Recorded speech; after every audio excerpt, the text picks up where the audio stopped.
G'day. G'day. So we thought we'd spend a little bit of time going through a Starlink Mini review. So the smaller version of the Starlink that's out there now, and let you know what we think of it. So in this video we're going to cover why we chose the Starlink Mini, how it works, costs associated with the use, and some of the accessories that we've bought in addition to the Starlink Mini itself. So hopefully you'll find it useful.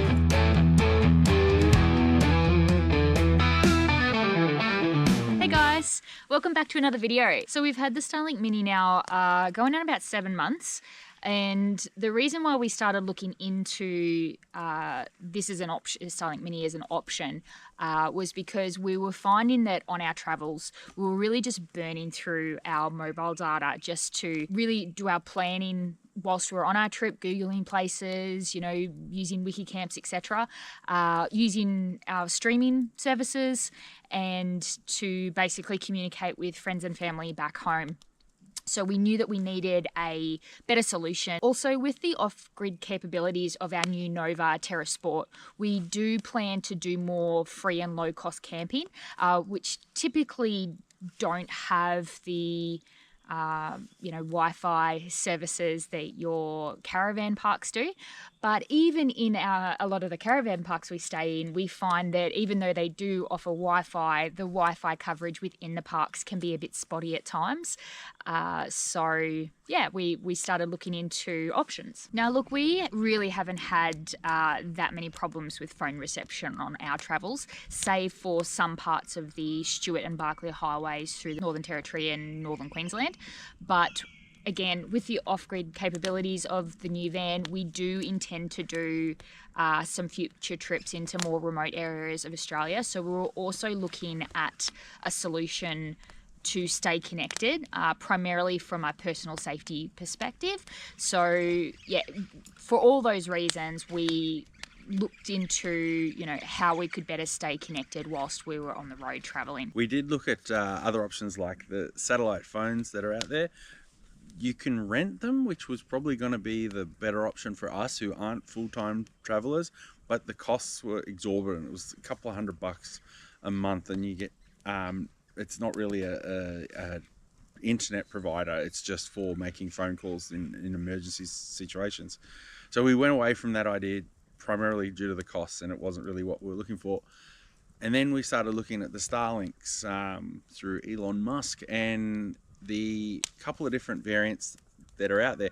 There's the Gen 2 Starlink, I think it's called. I don't know much about them because we didn't buy one, but they were much larger, about I don't know, A3 size, if you know paper sizes, or 2 times the size of the Starlink Mini. That's, you can probably see just about there if I hold my finger somewhere there. It's tiny. It's about the size of an A4 piece of paper, and it has the option of being able to connect to 12 volts, so you didn't have to run your inverter all the time. So that is that's probably the primary reason why I wanted the Mini over the larger one.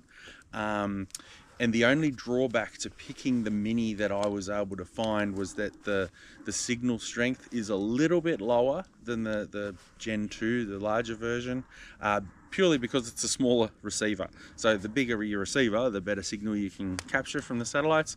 This one's smaller, so it's going to have less receivers, which means when you're under slight branches and scrub, you're going to have harder time connecting to your satellites. Alright, so in terms of the cost for the Starlink Mini, so we bought our Mini at the end of 2024 when there was a 50% off Christmas sale. So the unit itself cost us $299.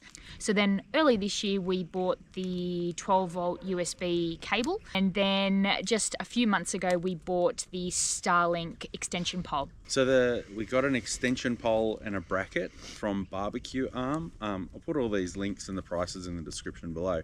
But the clamp that we bought is just a clamp that sits over the bumper bar on the back or the A-frame on the front of the Caravan, which then holds an upright extendable arm.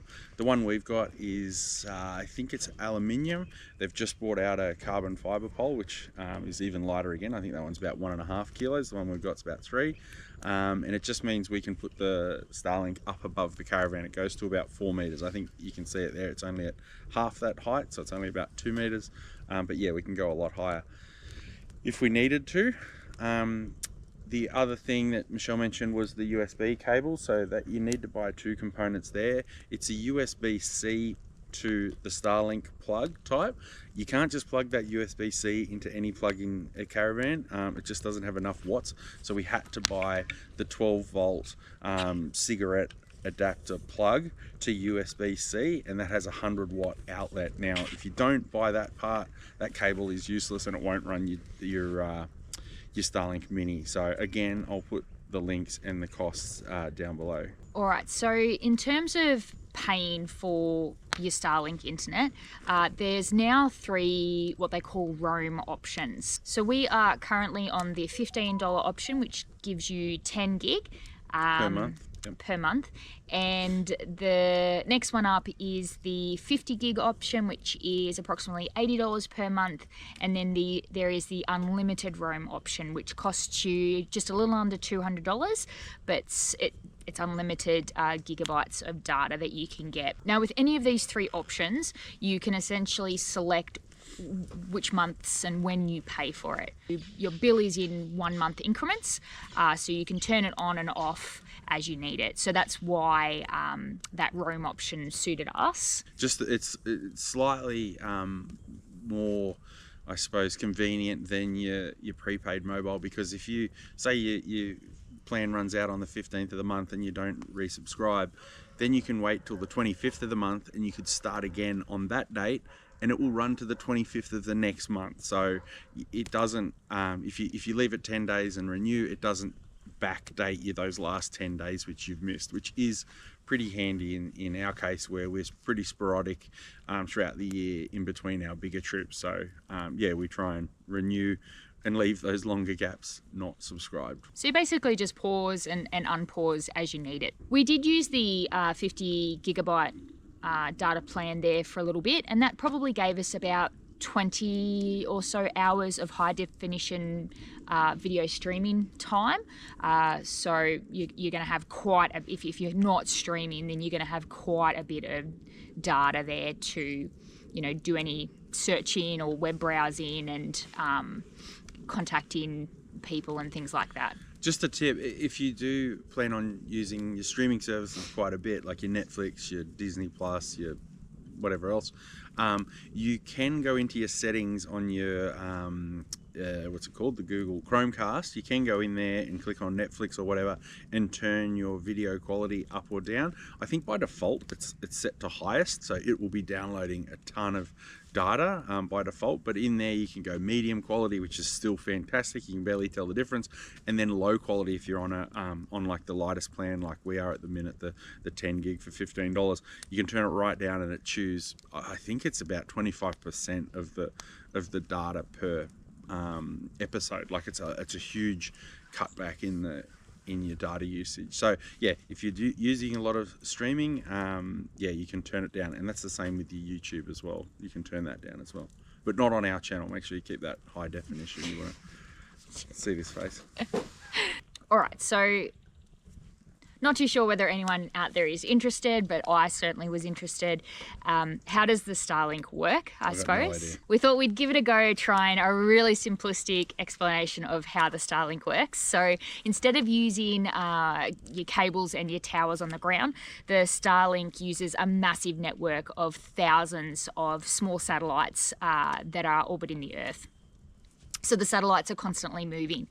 These satellites are in what they call low Earth orbit, and because that allows them to be so much closer to us, it like compared to say your traditional communication satellites, it reduces the travel time for the signals to get down to us. So basically it allows for Starlink to have that fairly low latency or lag that we get. Think about the small satellites as tiny Wi-Fi routers that are in space. Now we have to position our Starlink Mini dish to locate the best available overhead satellite.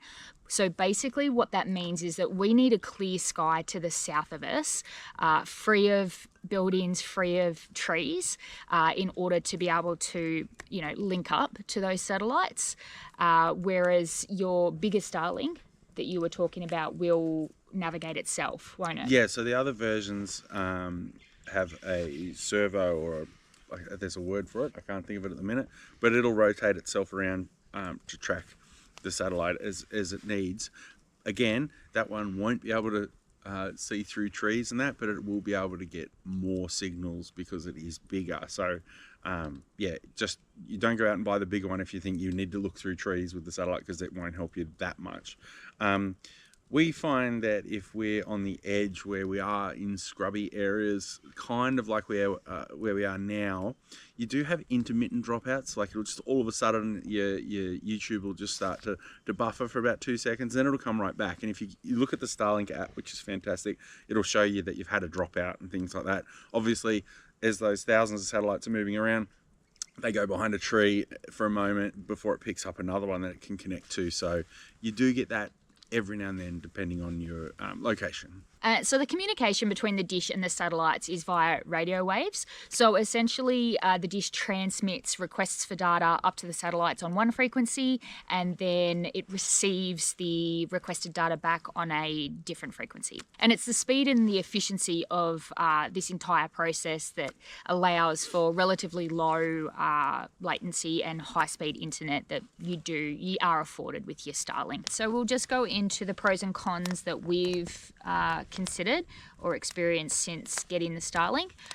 So we'll kick off with pros. So the pros, I would say, would be its portability, its size, and the fact that the dish itself weighs about 1 kilo. The second pro would be the limited power usage, or the low power usage. So it's drawing about 2 to 3 amps during our use, so it's pretty consistently around 20 to 22 watts. So we haven't had any issues with the power usage of the Mini. So on the battery usage, I like the fact that we don't have to switch the inverter on just to run that. Now that we have that USB-C cable, it's just the actual conversion from 12 back to 20 to 240 volts has losses in it, so you're wasting power just converting it back. So I think that's a really good bonus to it. Yeah. It's set up. It is easy. So that'd be number 3 pro for it. It is so easy to set up. I mean, when you buy it and unbox it, follow the app. It just 5 clicks and you're done pretty much. It tells you. It even says pick it up, rotate it, keep going, stop, facing the sky. So it's really good. When we're out with no trees around, not like a place like this, I would just put it on the ground and just run the lead to where it is on the ground. So in terms of cons, the number one con we've found is that it doesn't come with a bag. So if anyone knows of a bag that's been designed to hold all of your Starlink Mini accessories and the dish itself, please let us know in the comments. But that's one con that we found, is that at the moment we're still kind of transporting it around in the box that it came in for protection. But it would be really nice if we could have, if there was like a really sleek, slimline pouch or something that could hold it for protection. The only ones that we have found that are Australian made are about $120 for a little canvas sack, and I just can't bring myself to spend that much for just a pocket. Particularly when the dish itself only cost us $300. So and the other ones we found is on Temu, or is that how you say it? That the cheap online. They're boxes, and they're if you can work out how to buy something on Temu, it's crazy hard. I don't know how to do it, but they're hard shell boxes, and they're way too big. You just want something that's slightly bigger than the Starlink itself. And look, probably the second con I would say would be the cost. Look, right now when we're just doing these little weekender trips, which is what we do majority of the year, and when we're lucky enough to be able to get away for a big trip, they're probably once every 2 years. So for us, the $15 plan is ideal and it is low cost, but that being said, when we go away on our longer trips, we will probably move to either the 50 gig or the unlimited plan at $80 or up to $200 respectively. And that is fairly costly for internet. So when you're on the road and you're paying for diesel and you're paying for your campsites and you're paying for your mobile data plans, with that on top, I can see how cost would be a con for a bunch of folks out there, and it will be a con for us for some of our bigger trips when it makes more sense to go up to those other data plans. So that would be another one.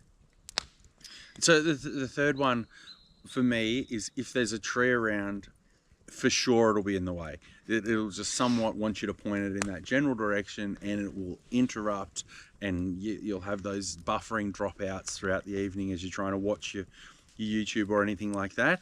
Having said that, if you're in the open sky, this thing is perfect. There is no buffer, there's no nothing. It is just rock solid internet connection. Yeah. But yeah, you get these trees. We're getting better at thinking about it when we're rocking up to campground. We are thinking about kind of sun for the solar. So we're already kind of thinking that we don't want to be under a tree, but you really want that clear space. So we're getting better at identifying where we should pull the van up. But it is, a lot of the places that we like to camp are bushland settings. So it does make it a little bit trickier, I suppose. All right, so that's all we had to share with you today. That's the last 7 months of our experience with the Starlink Mini. If you got any questions or we missed anything, or you want to know a little bit more about how we're using the Starlink, please drop a comment in this video. We see all of them, so we'll definitely be replying to you. Also, if you did enjoy this video or found anything at all useful, hit that like button or the subscribe to get all the rest of the videos that will be coming through over the next few months. Thanks for that, guys. All right, talk to you in guys. the next one. We'll catch you in the next one. Bye.